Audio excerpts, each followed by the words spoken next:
Nils Vesk is an entrepreneurial design thinker who loves nothing more than taking a great idea from commercial conception to market. He spots innovation from around the globe, deconstructs it, and then couples it with the latest innovation strategies to accelerate organisational growth. He is an innovation architect to the world's fastest growing companies. Nils' latest book, Ideas with Legs, shows how to create brilliant ideas and bring them to life. Nils Vesk, welcome to 5 Minutes with O. Thanks for having me. Nils, innovation, a lot of people are talking about it, but what is it really? It's a pretty good question. I think innovation is, for a lot of organisations, they think it's a bit of an outcome. That is that they want to be able to walk away with an innovative product, they want to walk away with an innovative service. But a lot of people don't realise that innovation, for me, and for most people, really is a verb as well. It's around what are the things that you're going to do in order to get that end result of innovation. And for an organisation, that could be anything from a 1% improvement to a massive, radically different approach to revolutionising the actual industry itself. So innovation can be very little, or it can be a massive amount. And each one of those is as valuable as each other. Now, I loved your reference to the verb, because innovation is a fad, and in my 25 years I've seen a few fads, right? But I know for you it's not about that, it's about the execution and the difference that you make in the corporate world, isn't it? Yeah, I mean, ideas are great, but it's kind of like dare I say it, mental masturbation. It might feel really good to come up with ideas, but unless you're doing something with it, what's the point? So how do we take what might be a great idea from conception and actually make sure that we can actually execute it to take it to market and to get a commercial return? And that's what gets me juiced up about innovation, is building structures and giving people the process so they can not only come up with this amazing idea, but they know how to go out there and build it and get a great return. Now, there's a lot of people out there talking on innovation. As I mentioned before, it's become a bit of a fad.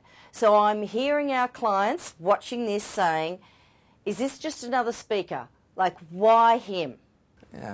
I think the reason why a lot of people go with me, whether it's running keynotes or running workshops, is that they know that in terms of innovation, how do you actually prove that you can innovate? And if you were to look at all of the different professions around the world and said, well, what of any profession out there, which one is most likely to have had that, success in generating lots and lots of ideas and in building them? And you would have to argue that it would be the design profession that have been most responsible for that and the most successful. And as a trained professional designer, where my job entailed everything from designing museums to prisons to major infrastructure projects, our job and my job was to sit down, generate hundreds of ideas and then go out and build them, whether it be a $100,000 job or a $1 billion job. And what that process is what we call design thinking. So whether you're an architect, whether you're an industrial designer or even a graphic designer per se, there's a methodology that's been proven for hundreds and hundreds of years on how to be creative and innovative in the actual ideation or the idea generation and then the actual execution process. So that's one thing that I bring that very, very few other speakers actually do or know how to do that.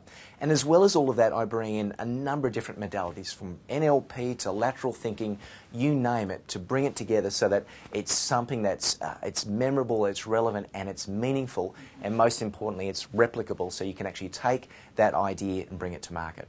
Yeah, and what I want to share with our clients, because we get to see a lot of speakers, and the reason why we like working with you, Nils, on innovation is that word execution. The way that you bring the execution to innovation. Oh yeah, I would agree. I would agree. Again, as I said earlier on, ideas are fun, but you've got to get a return of investment. And whenever we're sitting down with our clients, we're always saying, what do you want your audience or your people to walk away with at the end of the event? Is it, an innovation that just totally revolutionises the industry? Is it an innovation that just starts to lift productivity up? But if we can be really clear and focused around that, then we know, okay, we've got to give them some tools so that actually can go out there with a structure and build that innovation. Let's go to the next step. You've sold us on the idea of innovation. What's the secret? Well, there's always a secret, isn't there? I reckon There's probably a few secrets. One of them would be starting around culture, because again, a lot of people say we want innovation, but unless you've got a culture, or a team, or an organisation that supports the generation of ideas, whether there's an organisation that gives you permission to innovate, because innovation takes time. But I think one of the really important ones is making sure that you've got a really clear, transparent structure or process in place, because sometimes ideas are judged on a whim. It's like, don't like your idea, not going to do it. Yes. Yeah. So it's really important we have a process. We can say, here's an idea, here's its merits, let's see how it sits and works against this process, and then have that structure to go out there and build it. I think also one of the other secrets is encouraging lots of ideas. It's about quantity versus quality. Now that might sound a little bit weird, quantity versus quality, because part of your innovation process is working out which ones are good later on. But what we want to do at the start, the whole beginning of this innovation process, is stacks and stacks of ideas. Even if they're crazy, even if we think this is ridiculous, it enables us to start thinking outside of the box, which is, as we all know, is where innovation starts to happen. So I want to ask you a question from the client point of view now. Obviously in workshops you can generate a lot of ideas because you've got days to do that, and I know you do that. But in a 60-minute keynote, tell me, what takeaways can we get in 60 minutes?